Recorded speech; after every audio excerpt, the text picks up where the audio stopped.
Baik, Shalom Bapak Ibu yang dikasihi Tuhan, kita jumpa kembali dalam FWF Osaka, Ilmuwan Wongso Fellowship, obrolan santai keluarga Allah.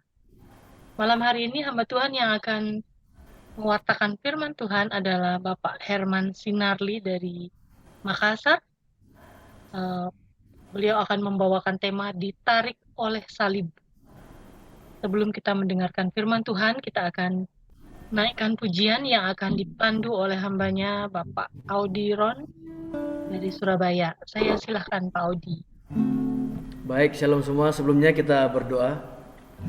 Oh Bapa, terima kasih Tuhan untuk hari yang Kau beri buat kami. Dalam segala aktivitas kami, Tuhan sudah menjaga, melindungi kami. Dan kami tahu dalam setiap aktivitas kami, Engkau dipermuliakan dan Tuhan menjadikan berhasil apa yang kami kerjakan. Baik dalam pelayanan, pekerjaan, bisnis, atau apapun yang kami lakukan Tuhan. Kami tahu ada campur tangan Tuhan dalam setiap kehidupan kami. Dan Engkau pertemukan kembali kami, saudara seiman satu dengan yang lain di platform Zoom ini. Biarlah Tuhan kami juga mau memberikan waktu kami yang terbaik untuk Engkau, untuk sama-sama kami bertumbuh dalam pengenalan yang benar akan Engkau. Kami saling menopang, saling menasihati, saling menegur. Bahkan di tempat inilah kami mau bertumbuh lebih dewasa dalam Engkau ya Bapa. Terima kasih, urapi kami Roh Kudus, penuhi kami dengan firman dan Roh-Mu. Biarlah Tuhan dari hari-hari hidup kami menyatakan kemuliaan Tuhan dalam hidup kami. Berkati setiap pelayan-pelayan Tuhan yang melayani hari ini. Kami akan masuk lebih lagi dalam hadirat-Mu ya Bapa. Kami tahu Engkau hadir, Engkau menyatakan kemuliaan-Mu dalam hidup kami. Kami ingin memuji Engkau, kami alaskan doa kami dalam nama Tuhan Yesus Kristus. Haleluya. Amin. Amin. Ada satu lagu, saya sudah sharing di chat liriknya, boleh nyanyi kalau bisa. Hanya Kau Tuhan di hidupku, Kau berikan hidup yang baru. Darah-Mu menyucikan, pulihkan hatiku. Ku nyatakan Kaulah segalanya. Engkaulah sumber pengharapan. Kuasa-Mu sanggup menyembuhkan. Jiwaku pun berserah hanya kepadamu. Yesus, Kaulah segalanya. Karena salib-Mu ku hidup, karena salib-Mu ku menang. Engkau yang berkuasa sanggup melakukan mujizat-Mu. Karena salib-Mu ku hidup, karena salib-Mu ku menang. Engkau yang berkuasa sanggup melakukan mujizat-Mu di hidupku. Hanya Kau Tuhan, hanya Kau Tuhan di hidupku. Kau berikan hidup yang baru. Darah-Mu menyucikan, pulihkan hatiku. Ku nyatakan Kaulah segalanya. Engkaulah sumber pengharapan. kuasamu sanggup menyembuhkan. Jiwaku pun berserah hanya kepadamu, Yesus, Kaulah segalanya.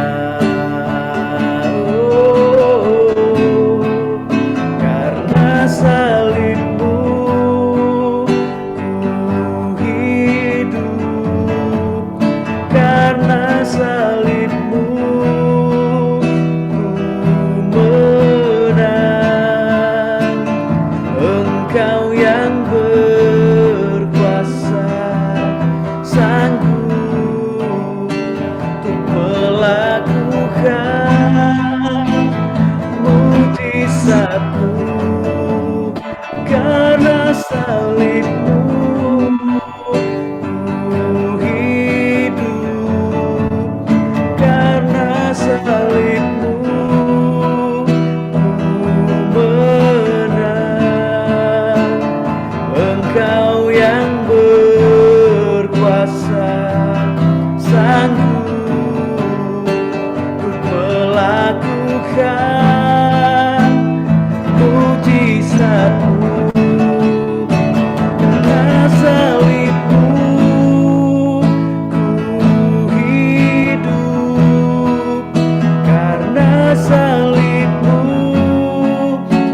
ku menang. Engkau yang berkuasa, sanggup untuk melakukan mujizatmu di hidupku, untuk melakukan mujizatmu, untuk melakukan mujizatmu di hidupku. Oh, terima kasih Tuhan, oh karena salibmu.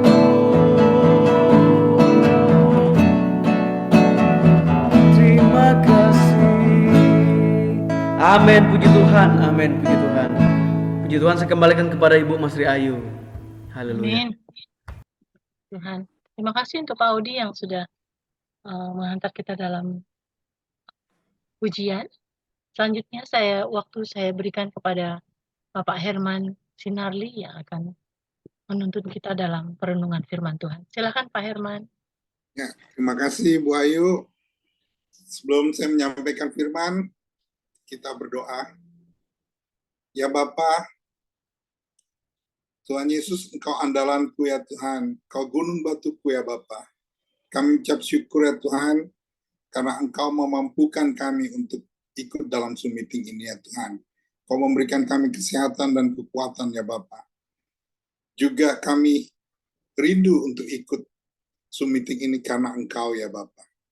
Ya Tuhan, Kau telah memberikan kami kekuatan semua ya Bapa. Kau memberikan kami berkat-berkat-Mu yang tertuang dalam hidup kami ya Bapa. Berkati Pak Audi yang sudah memberikan puji-pujian pada malam hari ini ya Tuhan. Berkati setiap member yang hadir ya Bapa. Kami percaya Tuhan, semua ini adalah berkat-Mu ya Bapa. Pakailah hamba-Mu malam hari ini ya Tuhan. Kuduskan, biar Engkau sendiri yang berkata-kata ya Tuhan. Kami tidak tahu apa-apa sama sekali ya Tuhan. Biarlah Engkau sendiri yang beracara ya Bapa. Ke dalam tangan-Mu kuserahkan hidup kami ya Tuhan. Di dalam nama Yesus kami berdoa. Amin. Terima kasih, selamat malam. Memang di beberapa hari terakhir ini kita masuk, sebelum Paskah kita masuk ke masa Prapaskah. Kalau saya di Katolik ada diawali dengan daun palem, kemudian Kamis Putih, Jumat Agung, dan Vigili Paskah itu malam Paskah, dan terakhir adalah Paskahnya di hari Minggu yang lalu. Dan semua sebenarnya berbicara tentang salib. Nah, ini diberi judul ditarik oleh salib. Nah, kalau kita lihat dalam 1 Korintus 1 ayat 18, dikatakan situ, sebab pemberitaan tentang salib adalah suatu kebodohan bagi mereka yang akan binasa. Tetapi bagi kita yang diselamatkan, pemberitaan itu adalah kekuatan Allah. Jadi sebenarnya salib ini adalah kebodohan bagi orang yang tidak mengenal Tuhan dan yang akan binasa. Tetapi bagi kita yang diselamatkan, pemberitaan itu adalah kekuatan Allah. Jadi salib ini bagi kita adalah kekuatan Allah sebenarnya. Nah, saya diberikan ayat Yohanes 12:32, dan aku, apabila aku ditinggikan dari bumi, aku akan menarik semua orang kepadaku. Tuhan Yesus mengatakan ini sebelum dia disalib ya. Di sini sudah masuk masa Paskah sebenarnya. Masa Paskah orang Yahudi. Dan kita tidak tahu kenapa, karena kita sudah melihat dia disalibkan, kata-kata ini kita langsung berkonotasi bahwa dia disalibkan. Karena akan ditinggikan dari bumi. Tapi sebelum masuk pada Yohanes ini, kita akan melihat dulu awal dari Yohanes 12, yaitu ayat 1. Dikatakan bahwa 6 hari sebelum Paskah, Yesus datang ke Betania, jadi tempat tinggal Lazarus yang dibangkitkan Yesus dari antara orang mati. Jadi Yesus datang ke Betania, tempat tinggal Lazarus. Kira-kira kalau di ini tanggal 8 bulan Nisan waktu itu. Lalu tanggal 9 bulan Nisan Yesus masuk ke Yerusalem. Dan dia menguduskan bait Allah dan dia mengusir para pedagang. Nah, disitulah hari-hari sebelum Paskah itulah Yesus juga menguduskan bait Allah, dan saat itu juga dia marah. Pernah kita bahas juga dalam Zoom ini. Dan kita mengetahui bahwa hari Paskah sebenarnya diperingatkan setiap tanggal 14 bulan Nisan, yaitu kira-kira antara Maret dan April. Hukum Taurat di Imamat 23 ayat 5 menyatakan bahwa dalam bulan yang pertama pada tanggal 14 bulan itu, pada waktu senja ada Paskah bagi Tuhan. Jadi sebenarnya menjelang Paskah Yudaisme, Paskah orang-orang Yahudi, hampir semua orang Yahudi itu mudik juga seperti Indonesia saat ini kalau lebarannya mudik. Dan sebenarnya kalau kita lihat Paskah Yudaisme dengan Paskah kita sekarang ini, persamaannya ada, yaitu ada pengorbanan darah ya. Dan ada imam besar yang harus masuk ke ruang Maha Kudus untuk mendoakan mewakili semua orang yang di belakangnya, orang-orang di belakangnya untuk menghadap kepada Tuhan. Sedangkan Paskah kita sekarang yang kita korbankan adalah Tuhan Yesus sendiri dengan darahnya yang kudus dan sekali untuk selama-lamanya. Sedangkan Paskah Yahudi setiap tahun dia harus mengorbankan anak domba yang berumur 1 tahun kalau tidak salah. Nah, waktu Paskah itu orang Yahudi mudik ke Yerusalem untuk merayakan Hari Raya Paskah. Jadi waktu itu Yerusalem banyak orang. Datang dari mana-mana lah orang Yahudi yang ingin merayakan Paskah di sana. Termasuk golongan orang bukan Yahudi. Tetapi kemudian memeluk agama Yudaisme. Jadi untuk itu mereka juga datang ke Yerusalem untuk sama-sama mengadakan Paskah itu. Nah, disebutkan di Yohanes ini, kalau saya bisa Yohanes 12 ayat 20, di antara yang berangkat untuk beribadah pada hari raya itu, terdapat beberapa orang Yunani. Ini hanya ditulis oleh Injil Yohanes ya, ada orang Yunani yang ingin berjumpa dengan Yesus. Maka dapat disimpulkan bahwa kisah ini mungkin memiliki arti yang penting dalam pewartaan Injil Yohanes. Jadi orang-orang Yunani tersebut datang untuk menemui Yesus. Bukanlah keinginan yang tiba-tiba sebenarnya. Dari konteks narasi kisah terdapat kemungkinan bahwa orang-orang Yunani ini telah mengetahui diri Yesus khususnya saat ia masuk ke kota Yerusalem dan dielulukan dengan daun palma. Jadi dia sudah melihat Yesus sebelumnya dan mereka ingin bertemu dengan dia. Nah, orientasi orang-orang Yunani ini yang semula ingin ikut perayaan masa menjelang Paskah Yahudi berubah menjadi sikap antusiasme untuk berjumpa dengan Yesus. Jadi perubahan orientasi dan tujuan orang-orang ini penting untuk dicermati. Sebab mereka datang ke Yerusalem dari tempat asal mereka di Yunani tentu bukan hal yang biasa. Nah, dengan demikian narasi datangnya orang Yunani kepada Yesus merupakan langkah awal orang-orang asing menerima keselamatan dalam iman kepada Kristus. Seperti kita-kita sekarang ini.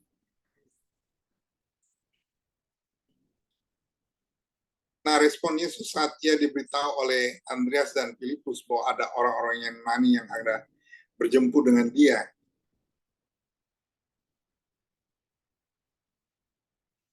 Yesus sangat welcome pada mereka. Nah, disitulah Yesus katakan bahwa kematian Kristus yang menjadi peristiwa peninggiannya selaku kurban Paskah akan menarik banyak orang kepada dia. Jadi untuk itu sebelum ia menarik banyak orang, Kristus akan menjadi seperti biji gandum yang harus mati dahulu.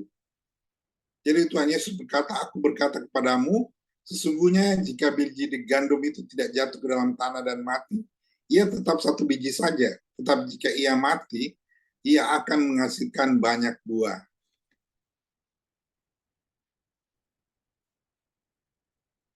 Nah, sangat jelas bahwa kematian Yesus justru bertujuan untuk menghadirkan karya keselamatan yang universal bagi seluruh umat manusia.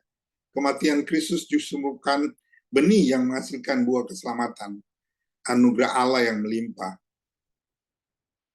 Jadi di situ ada makna kebajikan dan kesalehan manusia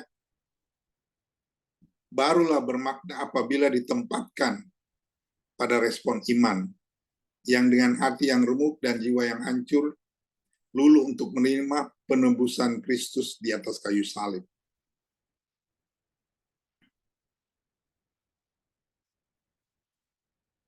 Jadi kitab Yeremia 31 ayat 33 menegaskan bahwa esensi dari perjanjian Allah yang baru dengan umatnya itu dimeteraikan dalam hati. Berbeda dengan yang dahulu, bahwa aku akan menaruh Tauratku dalam batin mereka dan menuliskannya dalam hati mereka. Maka aku akan menjadi Allah mereka dan mereka akan menjadi umatku. Jadi meterainya sekarang ada di dalam hati manusia sendiri. Jadi hidup kita itu tetap hidup kita itu ditandai bahwa bukan seperti perjanjian yang telah diadakan pada nenek moyang orang Israel yang dahulu ya, bahwa meskipun mereka sudah dibawa keluar dari tanah Mesir, tetapi perjanjian itu diingkari oleh orang Yahudi. Kata Yesus, meskipun aku menjadi Tuhan yang berkuasa atas mereka, mereka juga mengingkari perjanjianku. Jadi karena itu di dalam karya penebusan Kristus yang dibutuhkan pertama-tama bukan pengetahuan yang lengkap tentang Allah dan karya keselamatannya, agar manusia itu selamat. Tetapi yang dibutuhkan adalah respon batin manusia yang menyadari seluruh keberdosaan dan ketidaklayakannya, serta percaya akan anugerah Allah yang melimpah.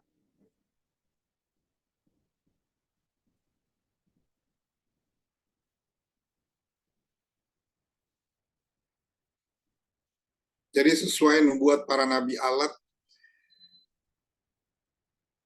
bahwa Allah sebenarnya telah merencanakan dan menetapkan Yesus sebagai biji yang harus mati agar menghasilkan banyak buah. Jadi memang pengorbanan Yesus kan sudah dinubuatkan. Seperti juga Yesus menubuatkan bahwa waktu dia ditinggikan, dia akan menarik banyak jiwa kepadanya. Nah, kalau kita lihat di Yohanes 12 ayat 27, Yesus di situ mengungkapkan perasaan hatinya juga yang terdalam. Dia mengatakan bahwa sekarang ini jiwaku terharu, dan apakah yang akan kukatakan? Bahwa Bapa selamatkanlah aku. Tidak, sebab untuk itulah aku datang ke dalam saat ini, ke dalam dunia saat ini. Jadi kematian Yesus di salib adalah kehendak Bapa sendiri. Jadi meskipun mau ditolak oleh Yesus, itu tidak mungkin. Jadi pernyataan yang lahir dari hati Yesus itu diungkapkan dengan kata jiwaku terharu. Kata jiwaku terharu sebenarnya berasal dari ungkapan.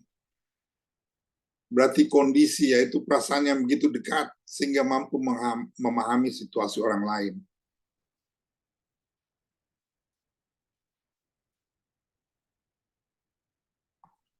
Dan selanjutnya dikatakan di Yohanes 12 ayat 28, Yesus berkata kepada Bapanya, Bapa, muliakanlah namamu. Maka terdengarlah suara dari surga, aku telah memuliakannya, dan aku akan memuliakannya lagi. Penentuan dan ketetapan Allah telah direspon oleh Yesus dengan kerelaan dan kesediaannya untuk melakukannya. Nah, hingga akhirnya di Yohanes 12:32 Yesus berkata, dan aku apabila aku ditinggikan dari bumi, aku akan menarik semua orang datang kepadaku. Jadi peristiwa peninggian dari Yesus melalui salib akan menarik semua orang datang kepadanya. Sebagai peristiwa peninggian kematian Yesus di atas kayu salib. Sebenarnya sesungguhnya dirubah alam menjadi pemuliaan dirinya. Jadi peristiwa kematiannya yang bodoh itu dirubah menjadi pemuliaan atas diri Yesus sendiri.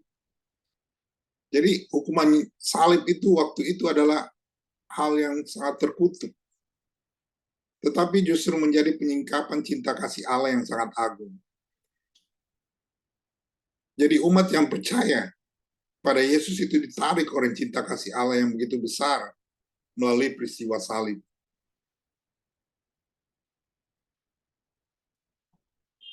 Dari sini kita dapat melihat bahwa makna 12:32, Yohanes 12:32 itu menunjukkan sebagai kepada karya keselamatan Allah yang dikerjakan dalam kematian Yesus di kayu salib. Itu dapat bermakna bahwa kematian Kristus selaku kurban Paskah akan menarik banyak orang kepada Dia. Yang kedua, melalui kematian Yesus di kayu salib, sesungguhnya Allah menjadikannya sebagai media pemulihan dirinya. Yang ketiga, umat yang percaya ditarik oleh cinta kasih Allah yang begitu besar melalui peristiwa salib. Keempat, salib menjadi daya penarik semua orang untuk datang kepada Yesus sekaligus sebagai penguji dan penyeleksi. Yang kelima, salib Kristus menjadi media penyembuh dan pemulihan dari kuasa dosa. Nah, apakah dengan ditarik kepada salib Kristus, kita juga ikut disalib bersama Dia? Jawabannya iya, kita ikut disalib. Tapi bukan secara fisik, tetapi sifat lama kita yang harus disalib. Supaya tubuh dosa kita hilang kuasanya. Agar jangan kita menghambakan diri lagi kepada dosa. Sebab siapa yang telah mati, ia telah bebas dari dosa. Jadi kita telah mati dengan Kristus. Tetapi kita percaya bahwa kita akan hidup juga dengan Dia. Itu di Roma 6 ayat 8. Jadi manusia tidak diharuskan berbuat apapun. Karena kita tidak sanggup. Manusia hanya perlu menerima dengan iman sebagai karya Kristus yang telah dituntaskan di kayu salib. sehingga kita bisa beroleh keuntungan dari kematian Kristus bagi kita. Jadi pengertian Alkitab tentang memikul salib adalah mematikan diri sendiri, dan ini harus menjadi sikap kita terus-menerus. Tubuh Kristus mengajarkan kita beberapa kali mengikuti Dia. Jadi cara Allah berurusan dengan dosa kita dan dengan diri kita adalah dua hal yang berbeda. Jadi cara Allah berhubungan dengan dosa kita dan dengan diri kita sendiri adalah dua hal yang berbeda. Untuk mengalahkan dosa, orang percaya hanya membutuhkan sekejap saja, yaitu saat Yesus telah mati di kayu salib. Sedangkan dengan kita harus terus menyangkal diri kita. Kita membutuhkan waktu seumur hidup untuk menyangkali diri kita, untuk mengemaku sikap duniawi kita. Jadi hanya sekali di kayu salib Yesus menanggung dosa kita. Namun sepanjang umur hidupnya, dia menyangkal dirinya. Jadi hal yang sama berlaku bagi kita, bahwa penyangkalan diri adalah sebuah pengalaman hubungan kerjasama dengan Kristus yang panjang. Dan kita mengikuti Dia sepanjang hidup kita. Seperti dikatakan di Galatia 5 ayat 24-25, dikatakan bahwa barang siapa menjadi milik Kristus, ia telah menyalibkan daging dengan segala hawa nafsu dan keinginannya. Jikalau kita hidup oleh Roh, baiklah hidup kita juga dipimpin oleh Roh. Jadi kematian Kristus di kayu salib itu menarik kita juga untuk mematikan diri kita, mematikan sifat-sifat duniawi kita, yaitu sifat kedagingan kita. Jadi kita ditarik ke salib itu adalah untuk memuliakan Dia dengan mati bersama Dia. Mati bersama Dia bukan mati secara fisik, tapi mati secara roh. Mati secara daging. Mati secara daging. Sedangkan kita harus hidup bersama Dia dalam buah-buah roh kita. Nah, cukup demikian Bu Ayu, apa yang saya bisa sampaikan tentang ditarik oleh salib Kristus. Mudah-mudahan dalam diskusi saya bisa lebih diperkaya oleh bapak-bapak semua, terutama kalau ada Pak Hendrik Bun. Terima kasih. Terima kasih Pak Herman yang sudah berbagi firman Tuhan. Saya mohon Pak Herman untuk tutup dalam doa, setelah itu kita akan diskusi. Ya Bu, terima kasih. Ya Bapak, terima kasih pada malam hari ini ya Tuhan. Kami telah menyampaikan firman-Mu ya Tuhan. Semoga apa yang kami sampaikan itu seturut dengan kehendak-Mu dan memberikan pengertian tentang salib-Mu, tentang pengorbanan-Mu. Inilah doa kami yang kami serahkan di dalam nama Tuhan Yesus, Tuhan dan Juru Selamat kami. Amin. Amin. Terima kasih. Tuhan Yesus memberkati.